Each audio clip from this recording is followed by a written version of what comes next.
Pai, do Filho e do Espírito Santo. Amém. Ave Maria, cheia de graça, o Senhor é convosco. Bendita sois vós entre as mulheres, e bendito é o fruto do vosso ventre, Jesus. Santa Maria, Mãe de Deus, rogai por nós, pecadores, agora e na hora de nossa morte. Amém. Maria, auxílio dos cristãos. São Bento e São Mauro. Em nome do Pai, do Filho e do Espírito Santo. Boa noite a todos, salve Maria. Bom, o tema de hoje é, pegando o link, ou na esteira da aula do professor André Mello, como ele havia citado a questão do latim, é natural então que viesse a questão da tradução da missa. Eu foquei aqui, para o nosso caso particular, né, no Brasil, a tradução da missa para o português. Essa aula é dedicada especialmente àqueles que estão tomando contato agora com a missa dita em latim, com a chamada tradição, ou com os tradicionalistas, uma maneira de ajudá-los a compreender melhor a questão da missa aqui no Brasil, né? E ajudá-los a ter uma adesão plena, digamos assim, com a missa em latim, com a chamada missa tridentina, a missa de sempre. Mas também é para aqueles que não conhecem a missa ainda e, de repente, hoje estão caindo aí no canal, é a primeira videoaula que estão vendo nesse canal, do Fausto Carmelli. Então, para ter um argumento aí que dê início a um movimento de adesão à missa, assim como foi comigo também. Daí, o objetivo dessa aula. Aqui é a parte 1, é um aspecto histórico. Eu vou colocar de maneira bem sumária, digamos assim, a tradução, focar apenas na tradução de alguns trechos da missa. Tem uma parte histórica, que o intuito é de mostrar como que foi feito esse trabalho de tradução aqui no país. Vocês vão ver que não é uma coisa muito bem elaborada. E na parte 2, aqui seria provavelmente a matéria. E na parte 2 seria a parte formal, que aí eu abordaria o aspecto doutrinário dessas traduções aí. Isso aqui surgiu por quê? Eu ia ficar restrito à questão da tradução, simplesmente. Quando eu fui comentar com o professor André Mello, ele me jogou um capítulo de um livro, que daí eu vou citar qual livro que é, qual o capítulo que é, e que incrementou aí no caso. Eu falei, puxa vida, eu pensei que ele que iria abordar essa parte, ele incumbiu a mim de colocar. Então, lê esse capítulo aí que é muito bom. Aí eu fui ler. Então, a aula ficou um pouco maior, então eu tive que quebrar essa aula em parte 1, parte histórica, a parte 2 a parte doutrinária. Então, qual é o argumento aqui? Porque é comum, quando se depara com as pessoas que têm um apreço pela missa dita em latim, é comum parentes, colegas, isso aconteceu comigo, acho que aconteceu com vários. É comum dizer assim, puxa, mas o povo não entende latim. É melhor ter uma missa em português mesmo, não é? A pergunta que fica é, mas na missa em português, o povo entende? Veja que eu não estou nem aqui abordando a questão da doutrina. O que é o conceito, qual é o conceito de missa, o que é a Santa Missa. Estou restringindo aqui apenas o aspecto literal de fato. O que o povo responde na missa, o que o povo lê eventualmente naquele folheto. O povo entende? Essa tradução que foi feita, o povo entendeu mais, e por entender mais, a fé, a piedade aumentou por causa disso? Me parece que não. Olhando para a realidade que nos cerca, parece que não, né? Mas então eu vou colocar em xeque aqui as passagens que foram traduzidas para o português.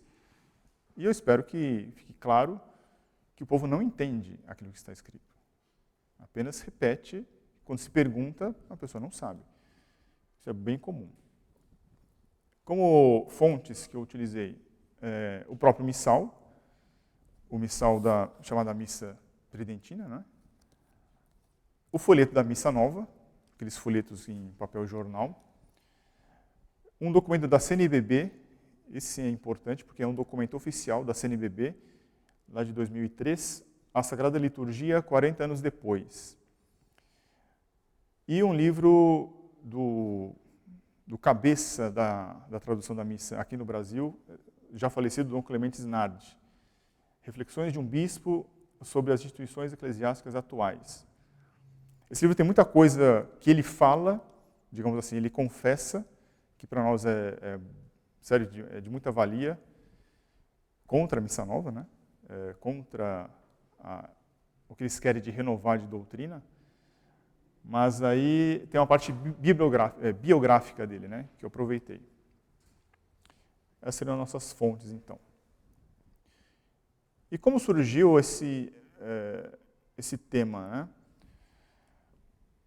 Particularmente, eu quis estudar, quer dizer, fui procurar isso aí, né? Porque quando eu me converti, já uns 20 anos atrás, é natural, como qualquer outra pessoa que não tem contato com a missa, se pergunte, mas a missa em latim, né? Ninguém entende. E tomando contato com o professor, e aqui essa primeira parte da aula, eu vou apresentar os argumentos do professor Orlando Fedeli, que são argumentos bem simples, mas que te fazem pensar. De fato, você entende que você está repetindo ali na missa?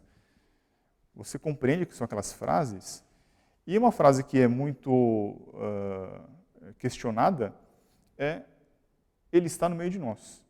Quando o padre diz, o Senhor esteja convosco, o povo responde, Ele está no meio de nós. E exatamente essa parte aí da tradução que eu fui procurar. Por que traduziram dessa maneira?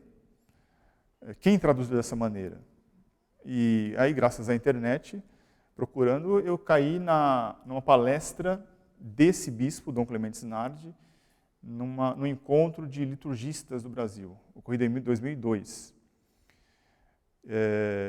Em paralelo, eu acabei encontrando que essa palestra, ela compôs o documento da CNBB.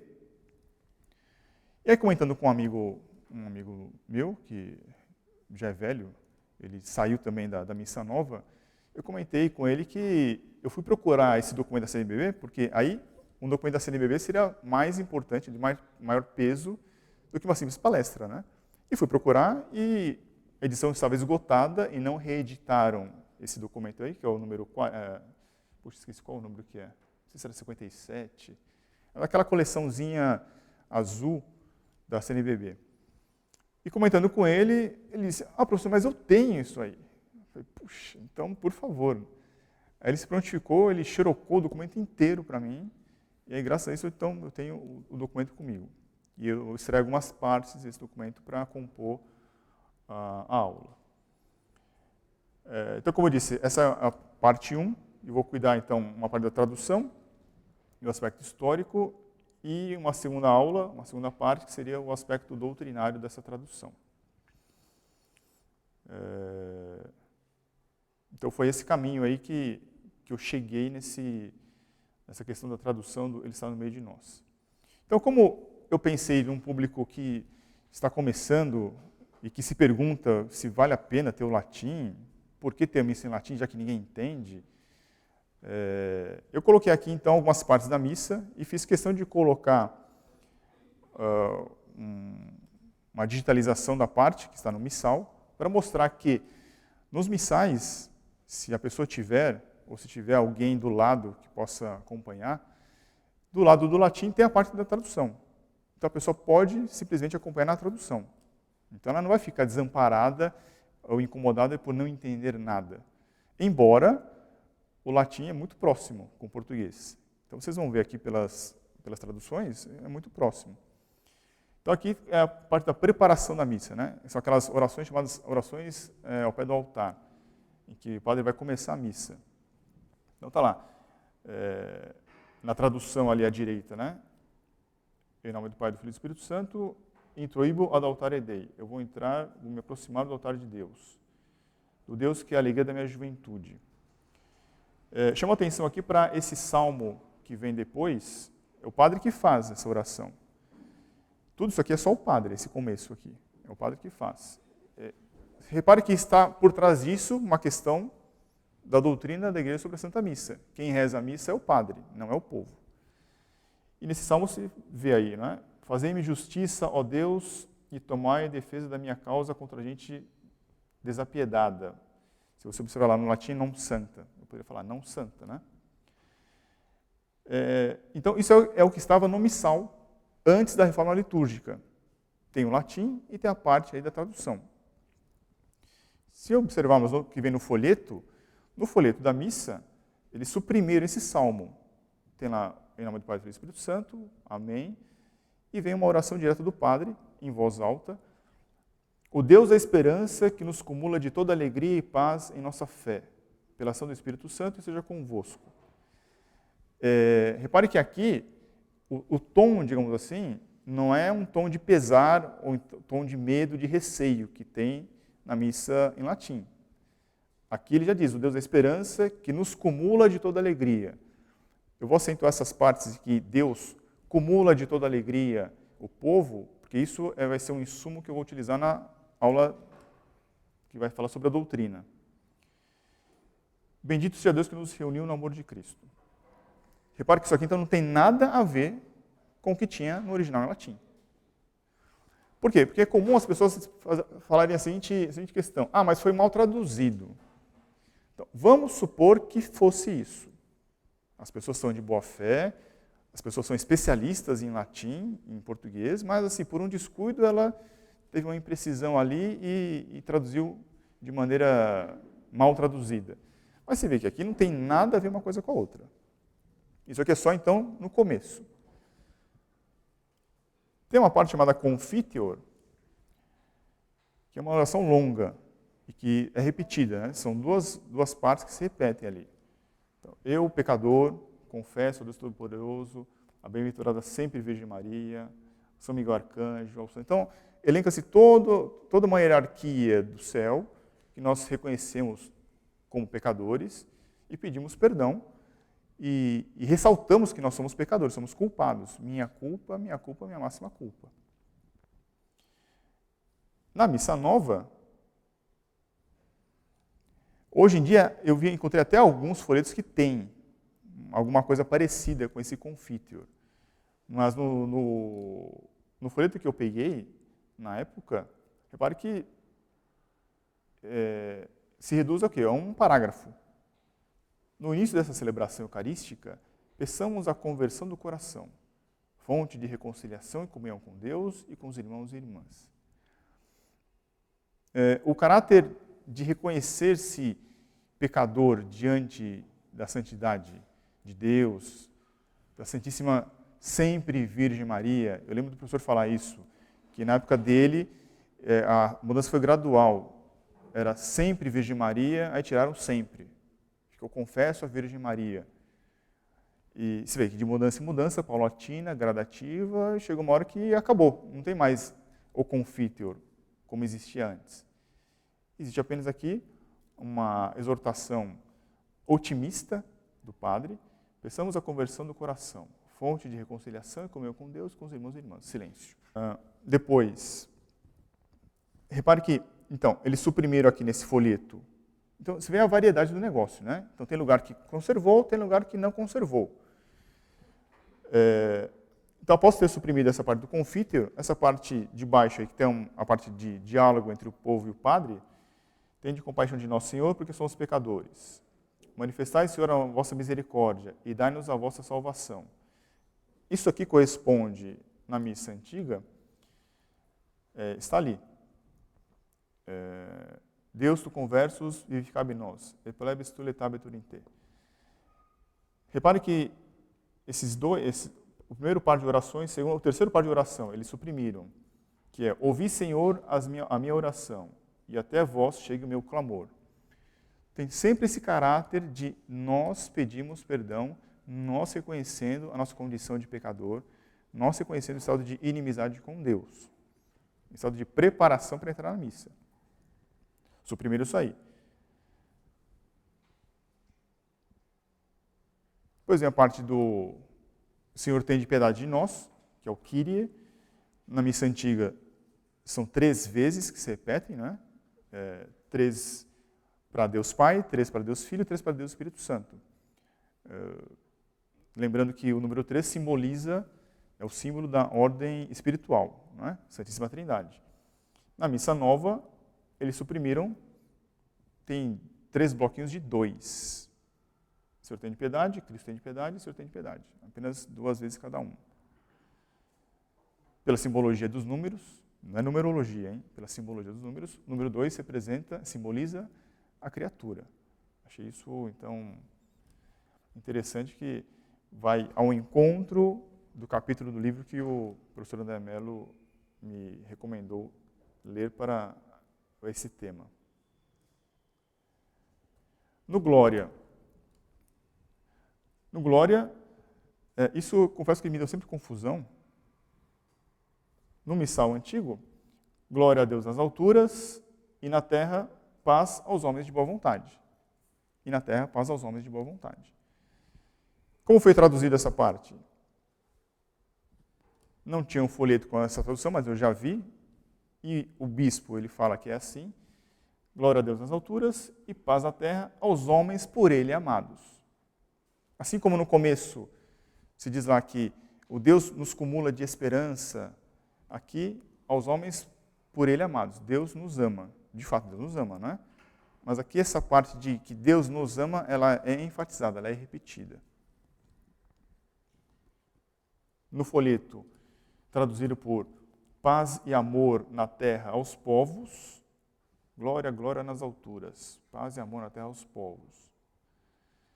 Dê-vos glória às criaturas, dê-vos graças e louvores. No outro folheto que eu encontrei, e na terra paz aos homens, glória, aleluia. Glória ao Pai, seu poder nos chamou à vida. Glória ao Filho, sua cruz reconciliou-nos. Glória ao Espírito de amor, sua graça que nos renova.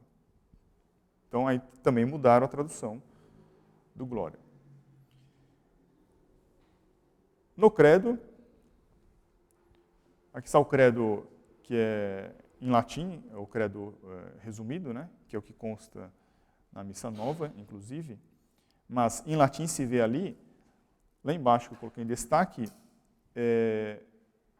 passus supponsus Pilato, crucifixos, mortos e sepultus, descendit ad inferos. É curioso que eu não trouxe aqui.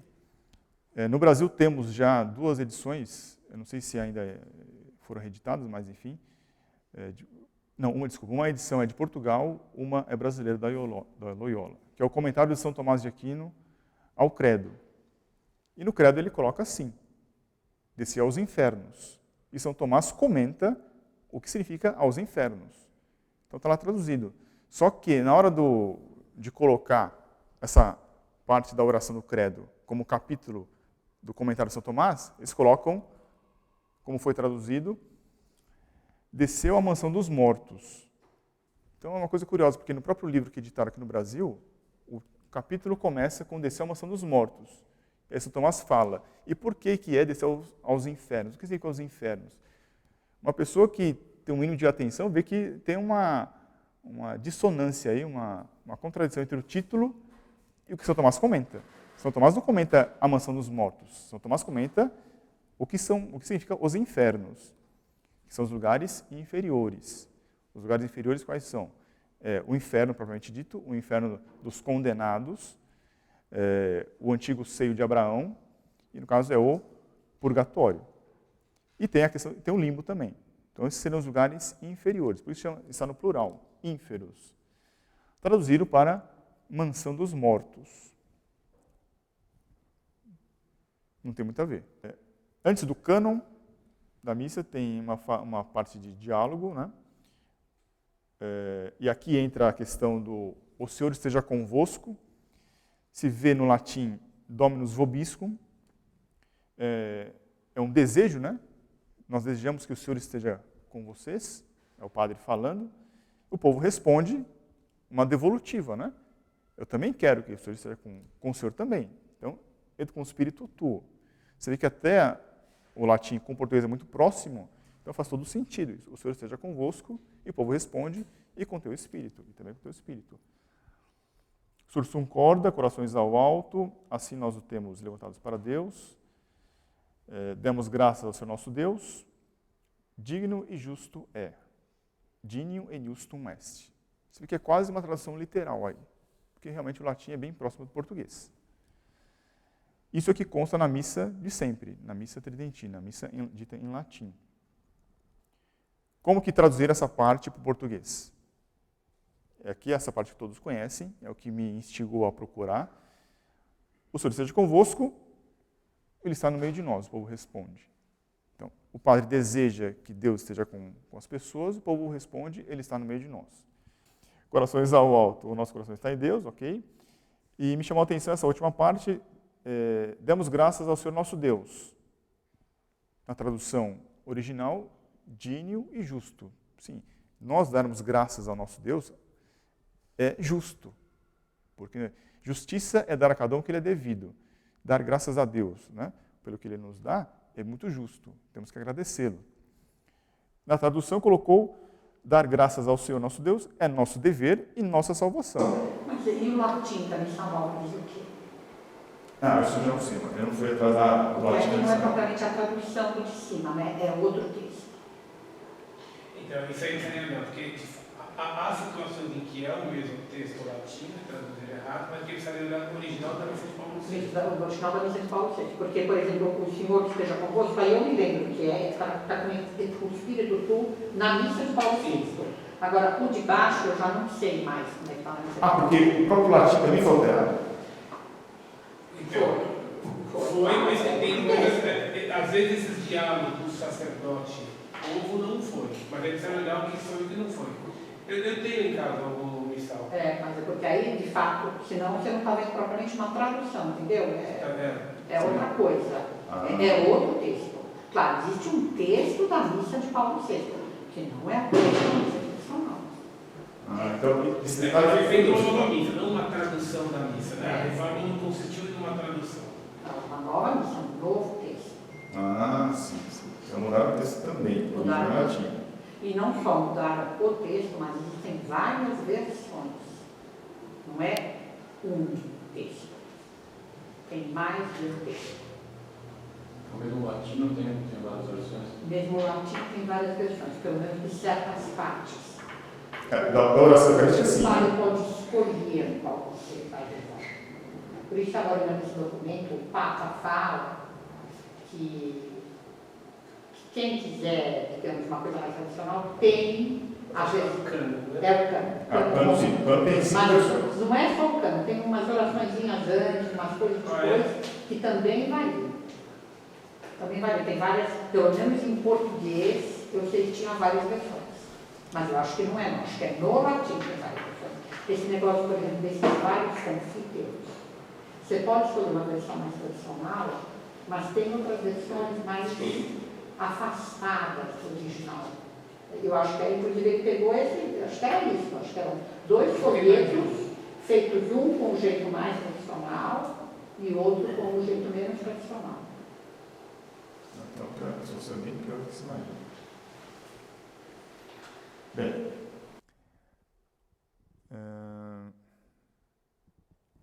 aqui eu coloquei em destaque, então, né, Ele está no meio de nós. Na fração da hóstia,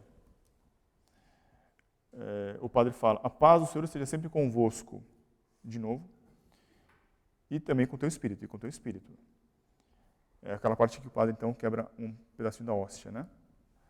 Na tradução, a paz do Senhor esteja sempre convosco. O povo responde, o amor de Cristo nos uniu. Isso também não tem nada a ver. Teria que ver, então, se for o caso, no texto latim de Paulo VI. Então, esses aqui são exemplos então, que eu coloquei para mostrar, então, comparando como a missa, então, em latim, que é chamada Missal do Papa João XXIII, né, de 1962, temos informação agora que foi alterado também o texto do latim em algumas partes, e aí veio a tradução. Então já houve 2 mudanças aí. Né? Porque, de fato, a reforma litúrgica não foi meramente a tradução dos textos.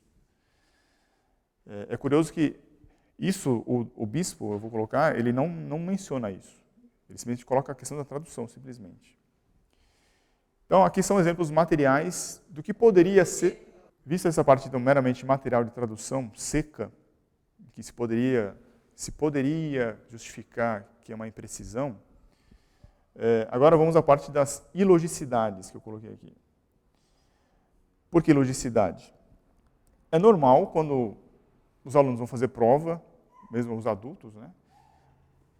Vão fazer prova, antes de entrar na prova, um deseja para o outro, né? Tem uma boa prova. Ele fala, você também, né? Ou então fala, obrigado. torça por mim, reze por mim, né? Boa sorte. Você devolve para você também. Né? Isso é o normal, esse é um diálogo normal de pessoas que se entendem. Um deseja uma coisa para o outro, e tem pessoas, né? Isso aí fora do ambiente então, de provas, de escola, vá com Deus, fica com Deus. Você devolve, ou você, amém. Então você diz, com você também, fica com ele também, né? Deus te abençoe, você também.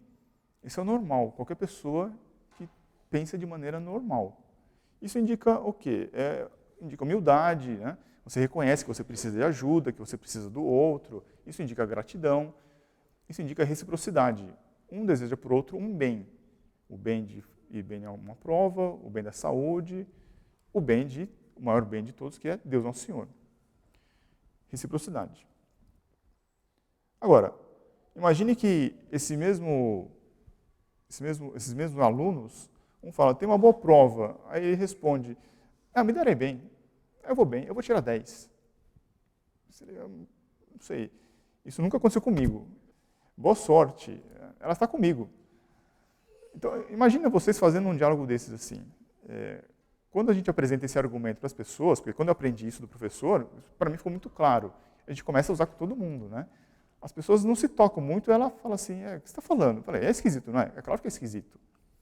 Muito bem. Isso aqui indica o quê? Indica um certo orgulho, não é? Uma certa arrogância, uma certa presunção. Porque você está desejando um bem para a pessoa e você fala assim, não, eu me garanto. Eu estou com isso aí. Está tudo bem comigo, não preciso disso aí. Né? Então, quando na missa você fala, o Senhor esteja convosco, quando o padre fala, o Senhor esteja convosco, é muito lógico e natural que a pessoa responda, e com o teu espírito também, e com o Senhor também. Né? Isso indica o quê? Isso indica humildade, isso indica reciprocidade, não é? Que nós já vimos.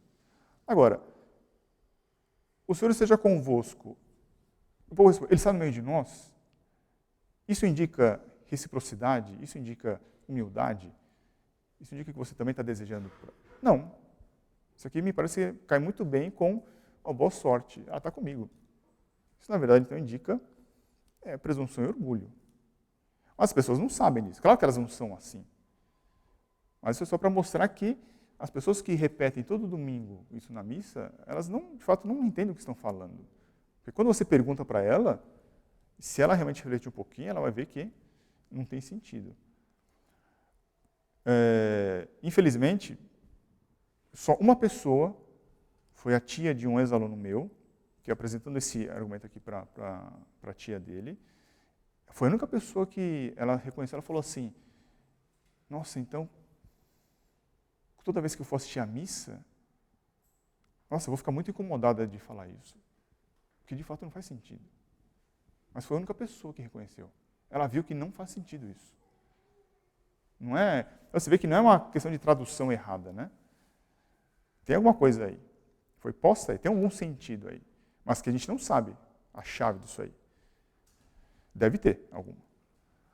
Mas, no nosso contexto, se a pessoa se atém às palavras, você vê que esse diálogo é um diálogo maluco.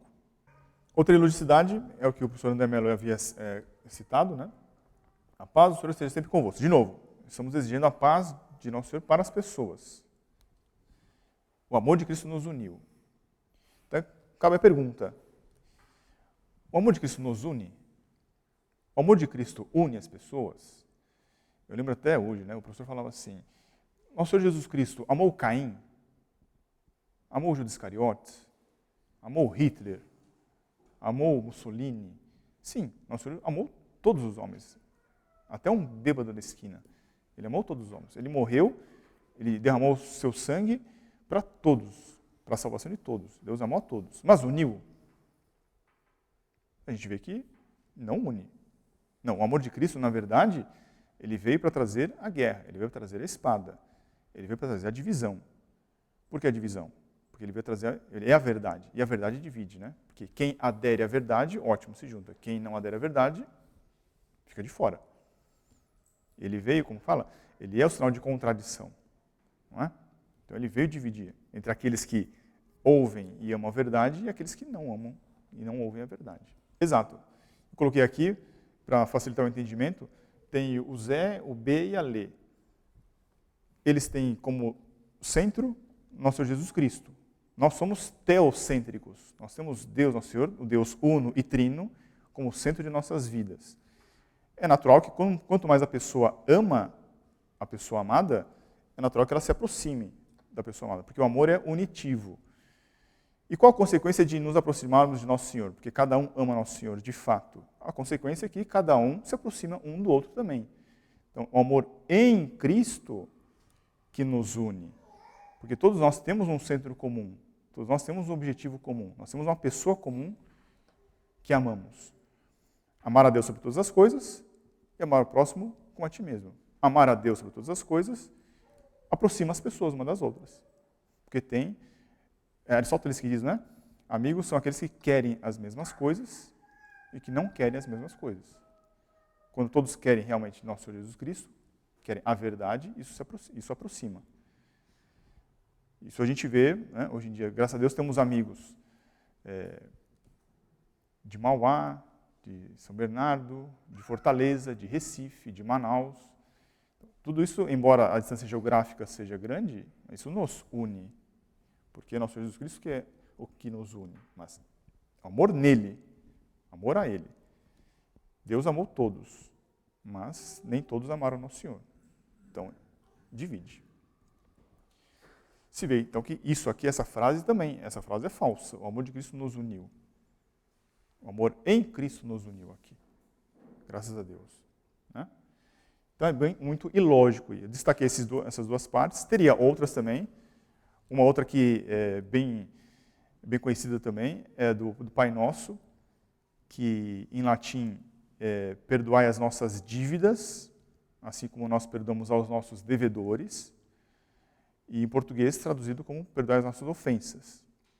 Tem diferença também isso aí. Só que não sei se isso foi traduzido na época da missa ou foi posterior.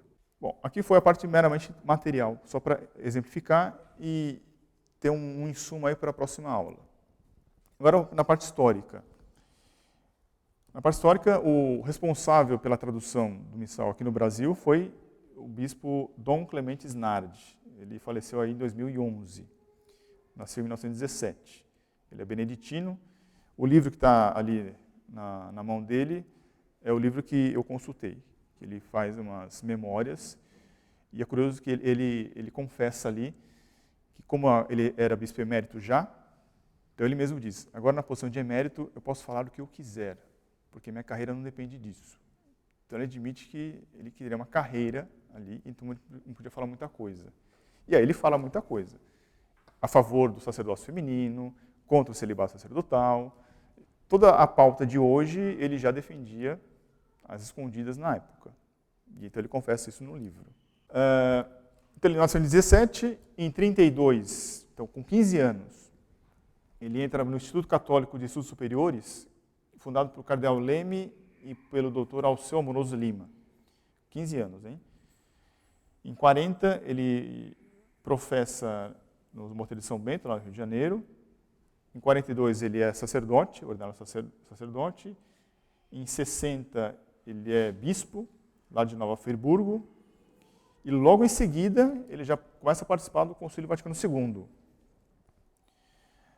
E nesse meio tempo, né, ou seja, começou o concílio, já em 63, ele é eleito secretário nacional de liturgia da CNBB.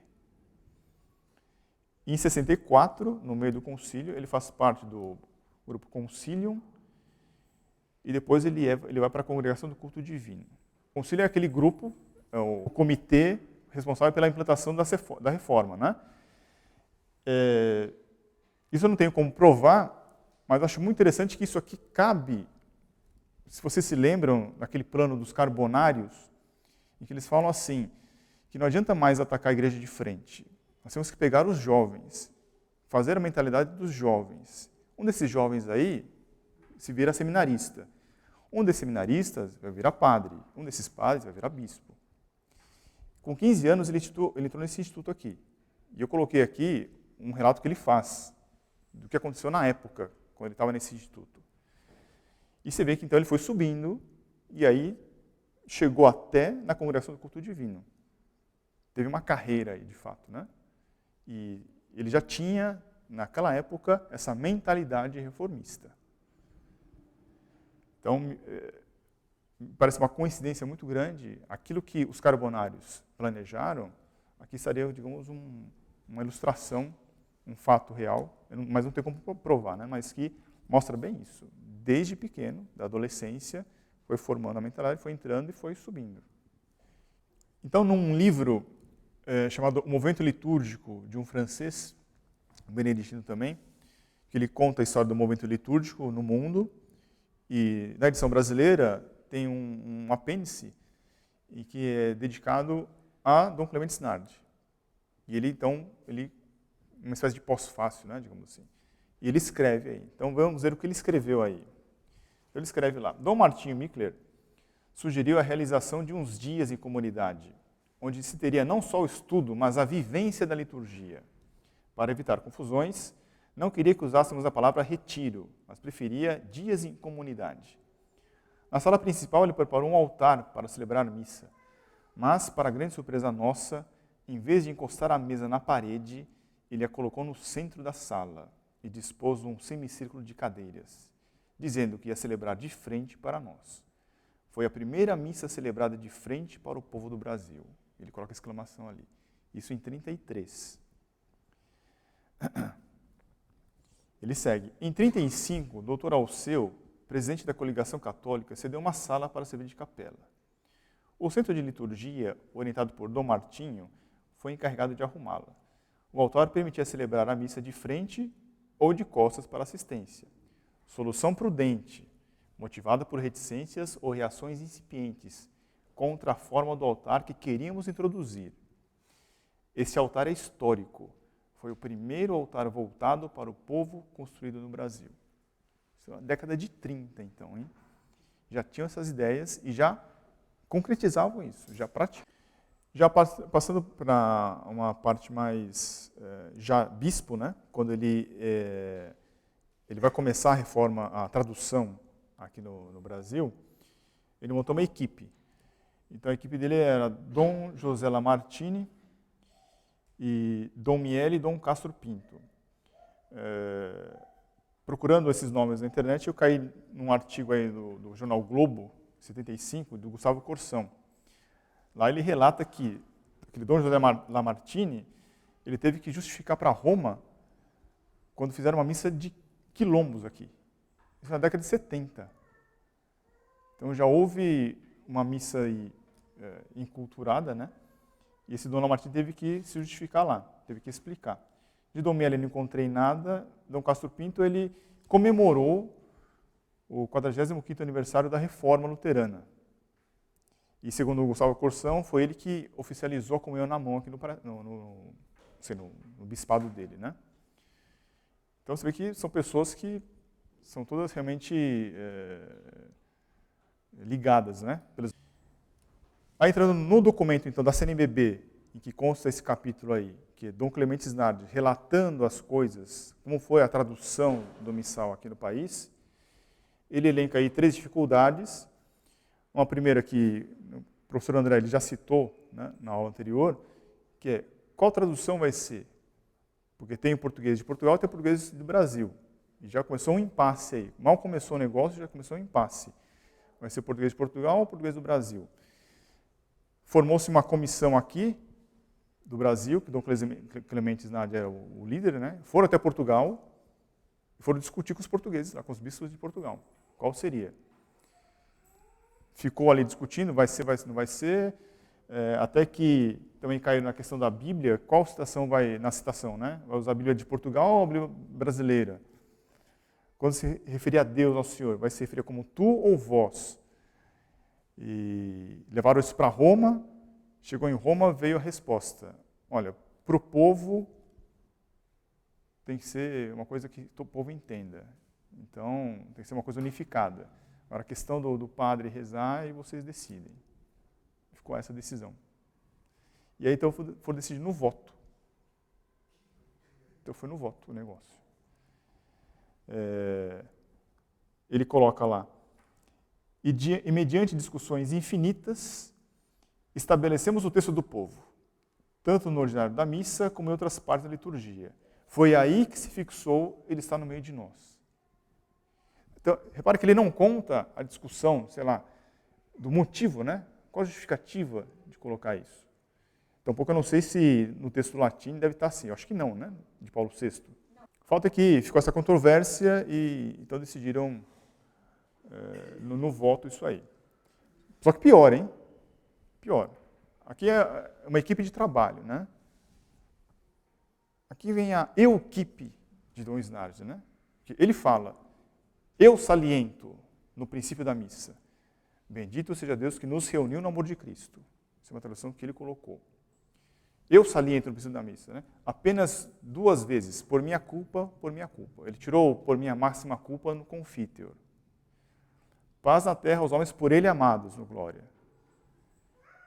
Ele que colocou. Desceu à mansão dos mortos no credo. Ele que mudou. Aquela parte, é nosso dever e nossa salvação. No diálogo do prefácio, né? É dele também. O amor de Cristo nos uniu. Resposta ao Pax Domini sit semper vobiscum.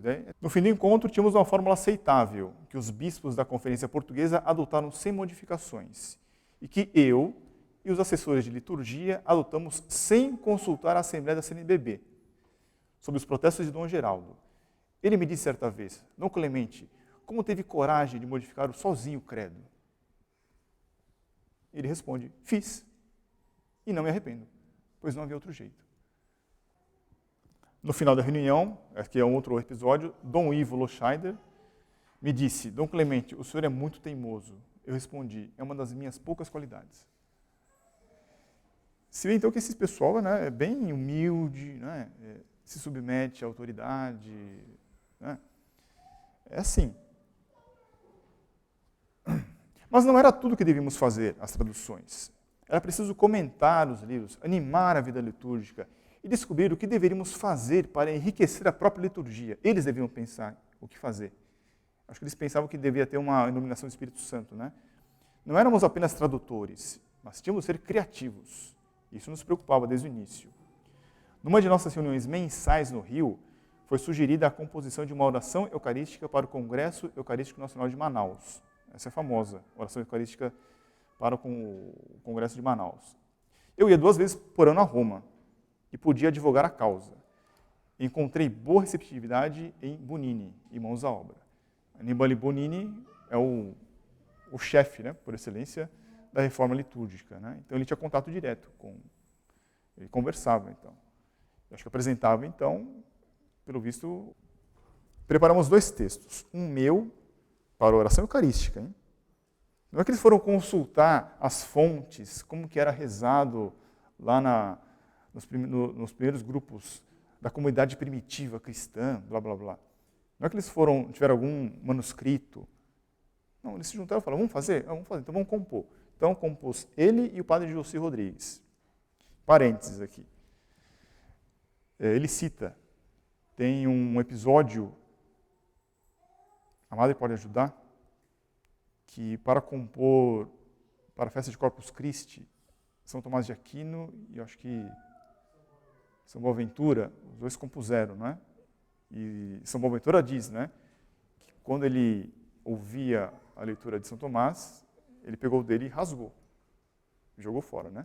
Porque ele viu que era tão sublime que então o dele ele rasgou, reconheceu e por humildade. Eu li meu texto e enquanto ouvia o do padre maranhense, tinha vontade de imitar o que fizeram com o concorrente de São Tomás. Ir rasgando silenciosamente. Mas não fiz. Evidentemente, o grupo escolheu o do padre maranhense. Ele se compara o episódio de São Tomás com São Boaventura. São Boaventura rasgou, reconheceu. Ele, não, eu não fiz isso aí. O caso da aprovação do cânon. Aqui ele conta assim, de uma maneira tão... Porque eles alteraram o cânon, né, na tradução. Iniciamos, ao voltar de Portugal, a redação do Diário da Missa com voz. É o que foi decidido ali. É pena que não tenha havido episcopado tão numeroso. Resolvi então proceder por conta própria. Coisa de admirar, mas não de imitar. Isso aqui eu achei de uma presunção tão grande, porque isso que me fez lembrar uma vez que eu falei... Então, uma vez eu perguntei para um padre, com a seguinte pergunta. Eu falei, padre, a gente lê a vida dos santos, né? Mas tem cada coisa que eles fazem, e a gente tem que imitar, não é? Tem umas coisas que não dá, não é? Coisas assim, realmente muito fora do comum. Aí que ele me falou, o padre falou assim, olha, com os santos é assim, com os santos. Tem algumas coisas que é para imitar, outras é só para admirar. Ele coloca aqui para ele. Eu resolvi fazer por conta própria. Coisa de admirar, mas não de imitar. Apresentei em Roma e a Congregação para o Culto Divino aprovou nossa versão. Nossa sorte foi que, no momento, não havia na congregação perito em língua portuguesa. Então foi aprovado sem ter um perito em língua portuguesa, uma tradução para o português. Desta forma, obtivemos a aprovação da simplificação do cânon romano, que tinha sido apresentada pelos franceses e negada. Os franceses apresentaram uma versão e foi negada. Eles copiaram a versão francesa. O último caso aqui é o caso da liturgia das horas, que seria o breviário, né, o ofício, mudaram para a liturgia das horas. A liturgia das horas era uma maratona, talvez mais complicada do que o missal. Precisaríamos de uma tradução exata, recitável e bela. Creio que o nosso texto do Saltério em português é magnífico. Nós tínhamos de início alguns bons tradutores, como um padre, mas lentos no trabalho. Para fazer uma obra que se aproximasse da perfeição, deveríamos esperar o ano 2000. E isso eu não queria. Ele queria uma coisa ali, toque de caixa. Mais uma vez, para ter as traduções, facilitamos a qualidade. Creio que não errei e hoje faria o mesmo. Então, os textos também do Saltério, da Liturgia das Horas, foram simplificados aí. Então, aqui são dois argumentos, né, que eu quis mostrar. Questão que não é uma questão de imprecisão na tradução, e tem ilogicidades. Então, eu já ouvi pessoas falarem assim, mas se a pessoa não sabe latim, ela está igual o papagaio lá. Num primeiro momento pode até ser, mas pelo menos está falando as coisas certas. Não é? É igual uma criança aprendendo a falar. Ela está repetindo o que o pai está falando. Queira Deus que o pai e a mãe falem coisas certas, para repetir coisas certas, não é? Coisas bonitas, coisas corretas. E uma hora aprende. Tanto ir para a missa, como eu disse, no missal tem a versão em latim e em português, a tradução.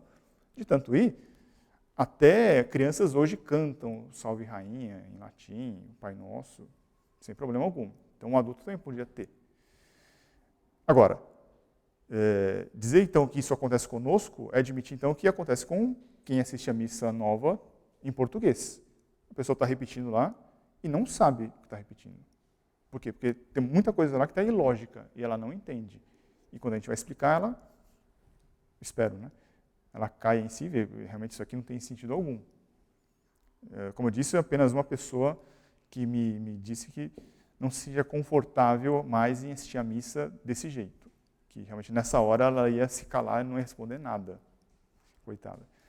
E o segundo aspecto é esse aspecto histórico aqui, que alguém graduado, que é Dom Clemente Snardi, ele confessa com todas as letras como que foi feita a tradução aqui. Então não foi uma coisa de pesquisa histórica, resgate das fontes, voltar ao passado como que era rezado, não tem nada disso.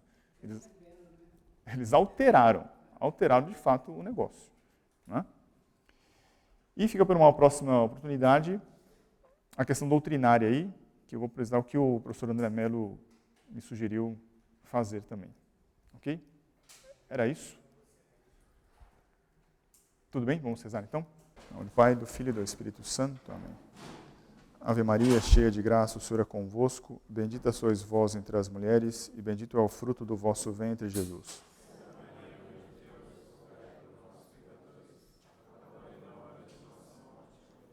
Maria, auxílio dos cristãos. São Bento e São Mauro. Em nome do Pai, do Filho e do Espírito Santo. Amém.